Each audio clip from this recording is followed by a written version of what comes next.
In 1996, China tried to frighten Taiwan with missiles. The United States responded by sending 2 aircraft carrier groups to Taiwan.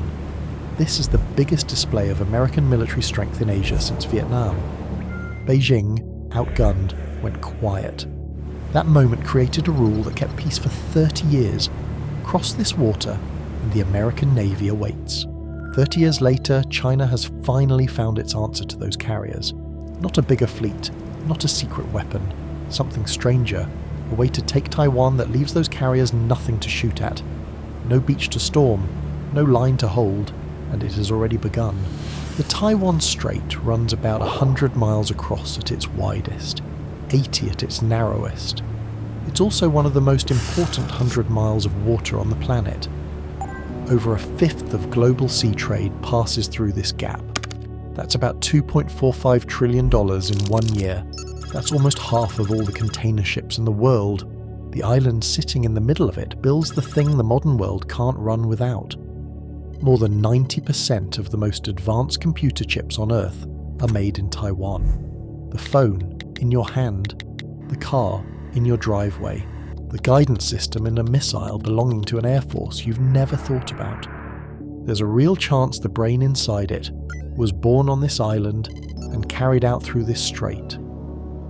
So when you ask what a war here would cost, the answer isn't measured in any one country's budget.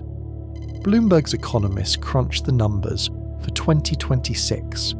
They discovered a shocking amount, roughly $10.6 trillion lost from the global economy in just 1 year. Close to a tenth of everything humanity produces. A deeper wound than COVID and the 2008 crash combined. To see what's coming, you need to set aside the story you know. Next, explore 3 new threads. Why the feared invasion is unlikely, what China is doing instead, and how the focus is misplaced. And why the famous shield, meant to protect Taiwan, might be the very thing that gets it destroyed. China's navy is now the largest in the world. It has about 395 warships, while the US Navy has 295. This gap keeps growing each year. In 2021, Admiral Philip Davidson, a 4-star American officer, warned Congress. He said Beijing might be ready to take Taiwan by 2027. The press ran with it. The defense world called it the Davidson window. 2027 became a doomsday date, marked by the 100th birthday of China's army. On a spreadsheet, the invasion looks inevitable. Then you look at the water, and the spreadsheet starts to lie. Sailors have a name for this strait. They call it the Black Ditch. For half a year, monsoon winds turned it into fog and rough waves. Also, 6 typhoons hit it each year. The weather is very severe. Analysts believe a full amphibious assault can only happen in 2 narrow windows, a few weeks in spring and a few in autumn. Experts even disagree on which weeks. Miss the window, and the sea itself fights on the defenders' side. In 1944, American planners drew up a real invasion of Taiwan. They crunched the numbers. It would take nearly 500,000 troops and up to 150,000 American casualties to capture an island with ridges and tunnels. Now scale the problem up to today.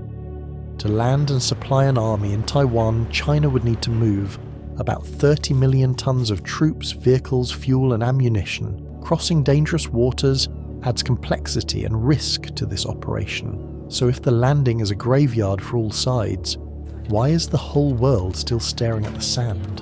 And this is where it gets interesting, because China seems to have asked exactly that question. Here's the thing almost no one is telling you. On March 18th, 2026, US intelligence released a new report on Taiwan. Its conclusion: China does not plan to invade in 2027. Instead, China prefers to take the island without firing a shot at all. So if it isn't an invasion, what does a squeeze look like? It looks like 3 moves, and all 3 are already on the board in 2026 in plain sight, while the cameras stay pointed at the beaches. Move 1. Map the noose.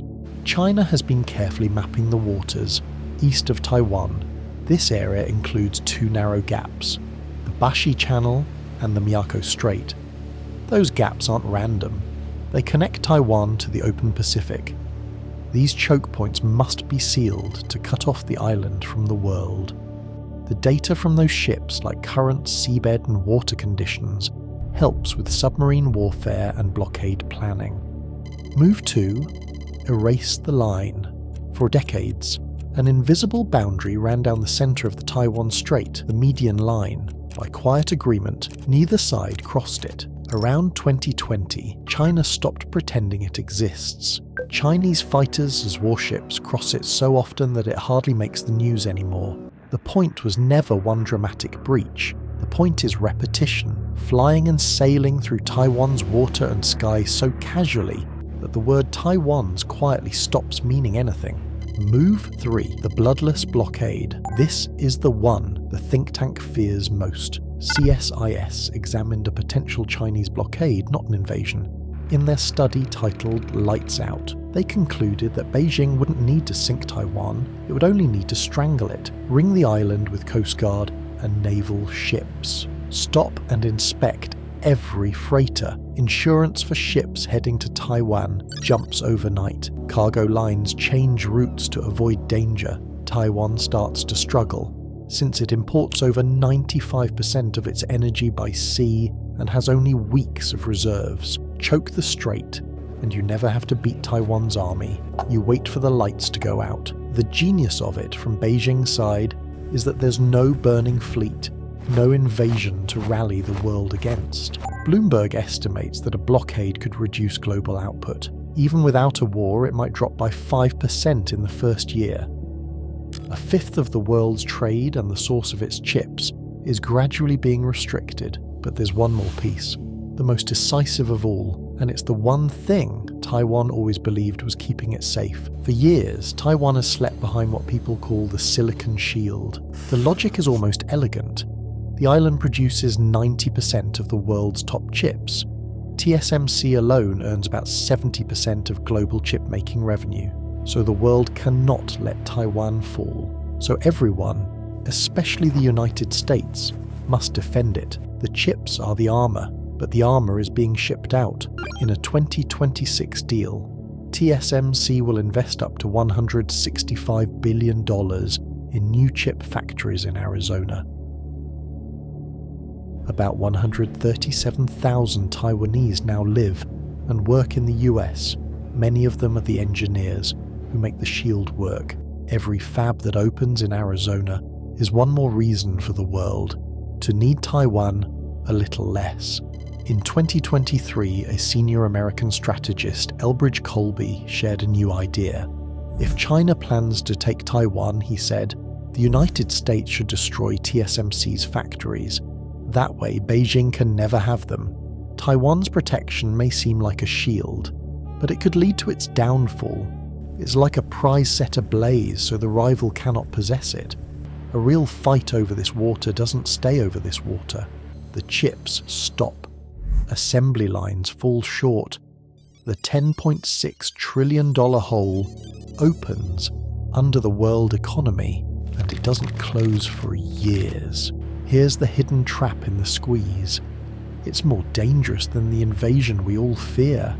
A blockade gives you nothing clean to hit back at. No single act of war to point to. China calls it a customs operation. It challenges the United States to fire the first shot. This could spark a third world war over a Coast Guard inspection. Meanwhile, the world isn't sure who the real aggressor is, so look at the water one more time. For 70 years, this thin grey channel kept the peace. The Black Ditch was Taiwan's oldest and most trusted soldier. China spent 20 years building a navy for a crossing. It still could not survive, so it stopped trying to cross it and started learning how to own it instead. In 1996, it took 2 American carriers to turn China around. This time, there will be no carriers to turn, because there will be nothing for them to fight. No invasion, no shot to answer. A slow hand closing around the most important water on Earth. The Strait was never the thing. that could start World War III, the fight to control it is. The fight has already started. We see it in survey data, and in a line that nobody redraws. It's also in one small ship pretending to study the ocean. That ship quietly measures the water we've stopped watching.